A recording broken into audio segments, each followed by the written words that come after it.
The House on the Hill and a Quiet Childhood. Maryamor grew up in a large house that stood on a small hill above the river. Her father, Lord Adrian, owned fields and shops. He was serious and fair. He taught Maryamor to read ledgers, to talk to workers, and to plant trees. The house was orderly. Bread in the morning, lessons in the afternoon, a garden where Maryamor learned to plant herbs. Loveth, the woman Maryamor called mother, bandaged hands and mended clothes. She read stories at night. To Maryamor, Loveth was gentle, even if Loveth kept some things private. From a small age Maryamor began to see images in sleep. She would picture a man standing by water, simple and kind. The dreams felt real, not frightening, only a steady feeling that one day she would meet him. She did not tell many people. To her, those dreams felt like a map she could not yet read. When Lord Adrian fell sick and died, the family was shocked. Loss made the house silent. Ledgers had to be checked. The estate needed someone to run it. Chief Andrew, Lord Adrian's brother, arrived with papers, advice, and quick decisions. He was not warm. He was a man who knew how to use laws and contacts. Chief Andrew pressed the right buttons. He told the magistrates the estate must be managed for the family. He moved money and changed trustees. In weeks, he began to take control of the lands and buildings. Loveth stood quietly at first. She feared public talk and feared scandal. She had a secret. Maryamor was not her biological child.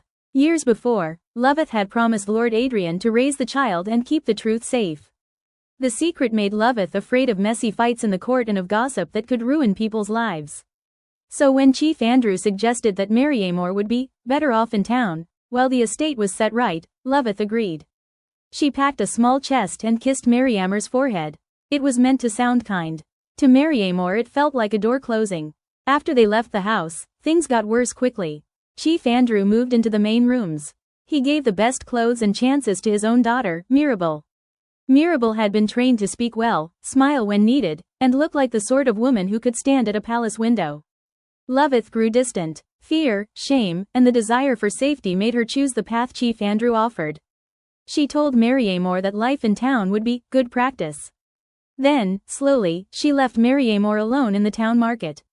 She never explained the secret that Maryamor would later learn from a bundle of old letters. Loveth had not given birth to Maryamor. Lord Adrian had rescued a child years ago and asked Loveth to raise her. That private promise became a heavy secret when the family's future was at stake.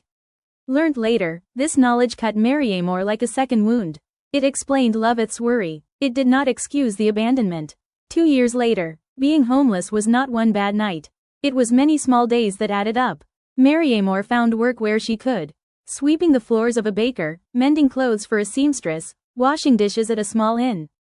She learned when the bakery threw away crusts and where an innkeeper would let her sleep for a coin. She slept in safe corners, behind the tannery, in barns when farmers would not mind, on thin straw in winter that cut into her bones. Her hands grew rough. Her throat learned the taste of cold. People looked past her in the market and assumed things about her life that were not true. Still, Maryamor kept small rituals that kept her human. She drew birds in the margins of a torn notebook. She put aside a tiny coin for a child who was hungrier the next day. She kept a small prayer for her father by the river. Her dreams of the man continued. They were more vivid now. Sometimes the dreams seemed to move her toward a place in town. These visions felt like warnings or directions. Maryamor could not say which, but she trusted them. In the palace, Mirabel and Amanda's favor. In the palace, talk was money and alliances. Chief Andrew pushed for Mirabel to be presented to Prince Alexander. Mirabel was polished. She smiled well in salons, and she practiced being queen in front of mirrors. Princess Amanda, Alexander's sister, liked Mirabel. Amanda thought Mirabel would bring grace to the court and make the palace life less tense. Amanda also wanted stability for her brother. She believed Mirabel would be a safe choice. Prince Alexander, though, was unsure. He felt people looked at him for what he might bring, power, land, the crown, not for who he truly was. He wanted to know if a woman loved him as a man, not as a title. So he took a bold step. He dressed in plain clothes and left the palace alone. He called himself Elias when he walked the streets. He wanted to see who loved a man, not a crown. On a night when the rain was heavy, Elias was attacked by thieves on a quiet road. They beat him, stole what he had, and left him bleeding in the mud. People hurried by. No one wanted trouble. Maryamor heard someone cry out from under the rain. She found the injured man in the gutter. It was not a brave choice, it was simply who she had become. She tore a strip from her skirt, bound the worst wounds, and used the small jar of water she had saved to clean his face. The last piece of the bread in her pocket she put into his hand. When he opened his eyes, he asked, "Why did you help me?" She answered plainly, "Because I know what it is to be invisible. People left me too. If I can help, I will." He later learned her name. She later learned his. The man who had been abandoned in the mud was Prince Alexander. But in that instant he was only a hurt human. Maryamor had no idea she had helped a prince. Her seer dream had shown his face before. She felt strangely calm when she saw him. The dream and the real person fit together like two pieces of the same picture. Alexander came back to see Maryamor, at first to say thank you, then because he wanted to know her story. He listened to her about Lord Adrian, about the letters she had found, about Loveth's silence, about being pushed out. He saw how she shared what little she had, and how she refused to be bitter. Maryamor felt a new safety in his calm presence. She began to accept small kindnesses. He helped her get a steady job in a kitchen, he used his quiet influence to arrange a small place she could sleep for a time, and he taught her to read a passage or two from a book when they sat together by the river. Maryamor's seer visions continued. Sometimes they guided her steps. A dream would show a lantern at a certain street and the next day she would find help there. She did not use the visions to boast. She kept them private and simple, like a compass she trusted. Alexander, in plain clothes, and Maryamor grew close because of small, true things, shared work, honest talk, and a steady kindness that did not ask for reward. Chief Andrew smelled trouble. He had planned a simple rise, Mirabel to the prince, Mirabel to the palace. Loveth had accepted the plan at first because it gave Mirabel a bright future and her self-safety. But when rumors spread that Alexander spent time with a market girl, Chief Andrew tightened his hold and pushed Mirabel harder. Amanda watched these events and felt torn. She admired Mirabel's poise but also noticed Alexander's quiet devotion to truth.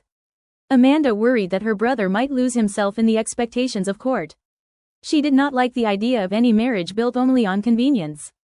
Maryamor, invited to the ball only as a curiosity by a merchant who pitied her, found herself in the same room as silk and gold. She felt the heavy eyes of people who measured worth in jewels. At the ball, when the chandeliers were full and the guards stood straight, Alexander went to the center and dropped the false name. He told the room of the night in the rain and the woman who had bound his wounds. He spoke simply. He would not marry because of papers or advantage. He would marry because of truth and heart. When he walked to Maryamor and announced he chose her, the hall felt like it stopped. Mirabel's face turned cold. Chief Andrew's plan lay in pieces. Loveth's composure broke into small tears. Amanda stood shocked, then slowly bowed her head. Maryamor wept at first because it was too much to hold, a life of cold nights acknowledged in the greatest room in the kingdom. She wept because a long trail of small kindnesses had been seen, and because the man from her visions had chosen her. Maryamor did not allow the crown to make her forget. She remembered what it meant to sleep on straw and get by on odd jobs.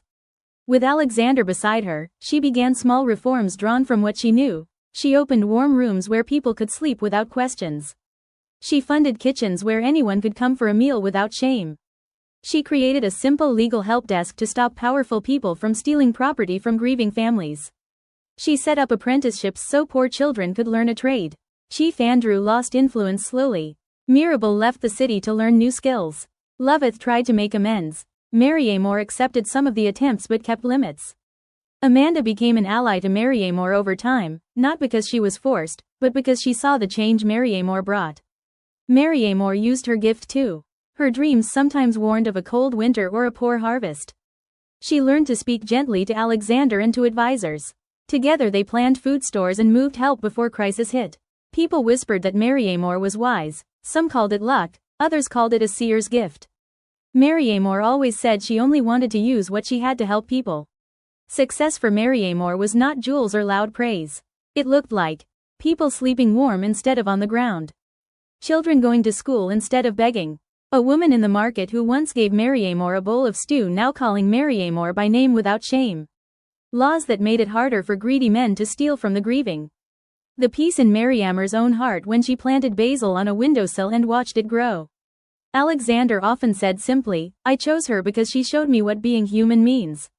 Maryamor answered, "I only ever wanted a life where I could ask for bread and not feel small." Now I can make that for others. Maryamor did not pretend everything was perfect. She still remembered nights of fear and the sharp taste of cold bread. She still carried the wound of Loveth's leaving. But she also learned that people can change. Loveth found small ways to help the shelters. Mirabel learned to work and to give. Chief Andrew faded from power but lived with the memory of what he did. Maryamor kept her seer dreams. She used them to plan quietly. She visited the river sometimes, thinking of the man who once stood there in her sleep. She would smile at how a single strip of cloth, a shared crust of bread, and a steady heart had turned the course of her life. In the end, her success was not a crown alone. It was the work of making life kinder for people who had once been like her. It was the hard kindness of rebuilding, step by step, day by day, until a life that had been broken became a life that offered care. Maryamor's life shows this plain truth. When you give what you can, even if it is only a scrap of bread and a bit of care, you may change not only one life but the lives of many.